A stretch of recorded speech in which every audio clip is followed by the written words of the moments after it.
a nightmare. Good right, relax. Let the fight go. Good hook. Amazing to watch. Good shot combinations. Oh, good counter. Good right. Ramirez obviously. He just wants to get this fight over with. Good shot. Right here. Maybe we can get triples. An Olympics fight. Is Devin the Dream. Somebody come look at this. Come look at this. So the pillow-fisted Devin the Dream Haney sends Jose Ramirez to the hospital post their fight. On the other hand, Devin Haney was sitting ringside watching the Ryan Garcia versus Rolly Romero fight. Let's talk about it. What's up, boxing world? This is Raw Boxing Magic. We back, and it's a movie.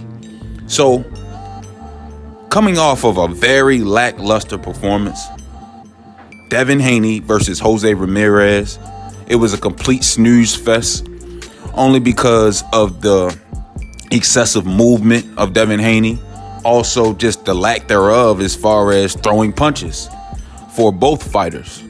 But the thing about it is when Haney did throw, he did land. And when he threw, he looked very sharp. Something you don't hear anybody else talking about conveniently.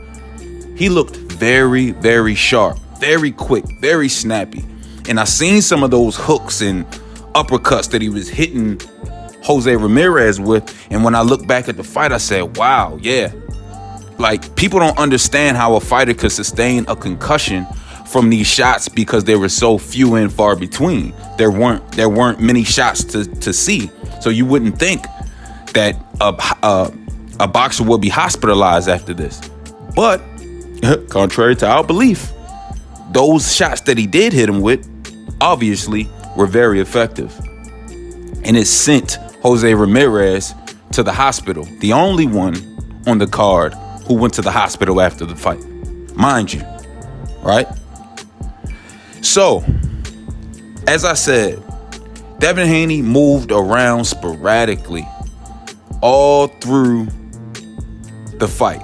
And everybody would say, and I even felt this way, that Devin Haney is afraid to get hit. He's dealing with PTSD from the Ryan Garcia fight and the damage that he took.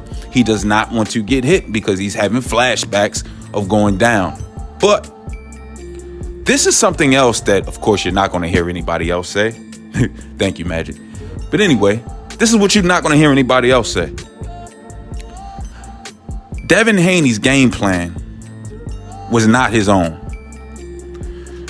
You have to understand that this was a game plan by Devin Haney's team, Bill Haney.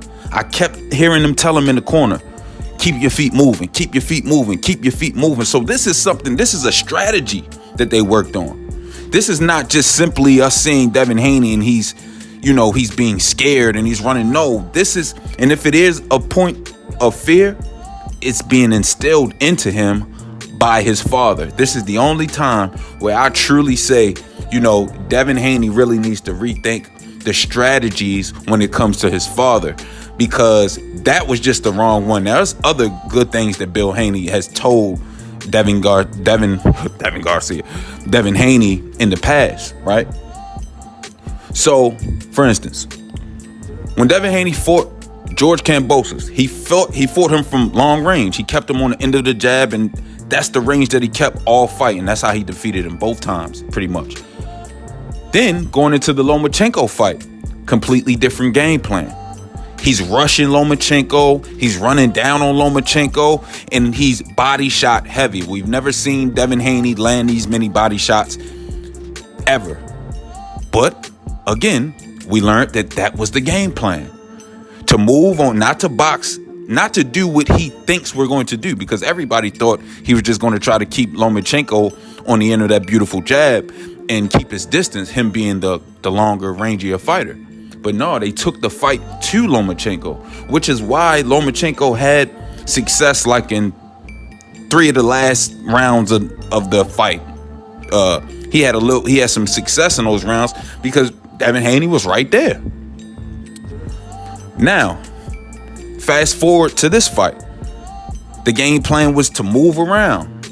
Now, the Ryan Garcia versus Devin Haney fight, I'm not sure if that was the game plan for him to take it to Ryan Garcia like that, or that was just Devin Haney his pride getting to him from getting dropped, and he wanted that get back. I'm not sure about that one. But what I will say, Devin Haney is one of the most coachable fighters that I've ever seen. You can give him a game plan, and he will go in there and execute that game plan to a T. I've seen this time and time.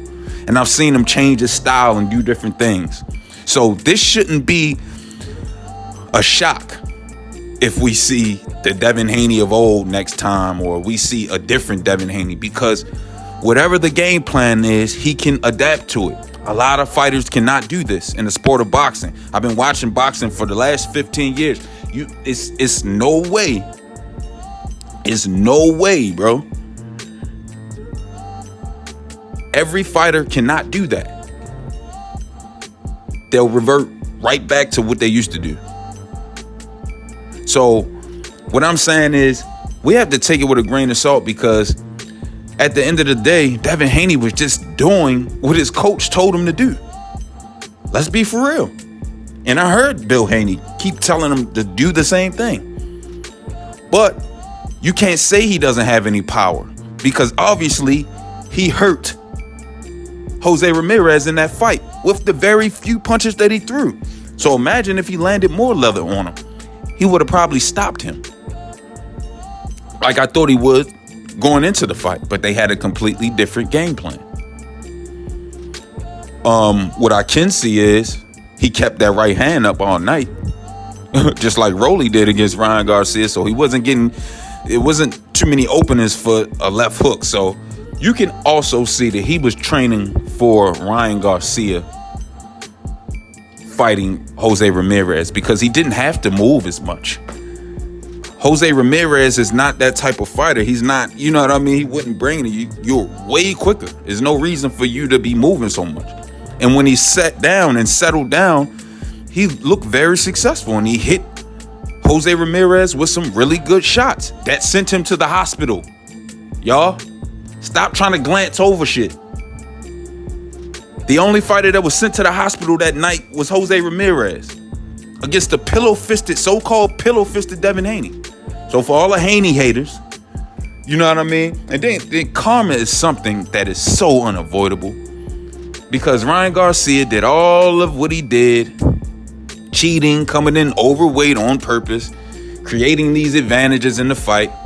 Then the fight goes his way and he beats Devin Haney. Comes out, as soon as he fights Rolly Romero, body type looks different. He does not look like the same fighter. None of that. And he's defeated by Rolly. One of the worst skilled guys in boxing. Let's keep it real. One of the most fundamentally low IQ boxers in boxing. So you got to take it for what it is, man. Jose Ramirez went to the hospital, concussion, complaining about blurriness in his eyes. He can't see. Come on, man. But by now, y'all should know my temperature. I don't do no faking or no frauding. That ain't my texture. Till next time, I love y'all. I'm out.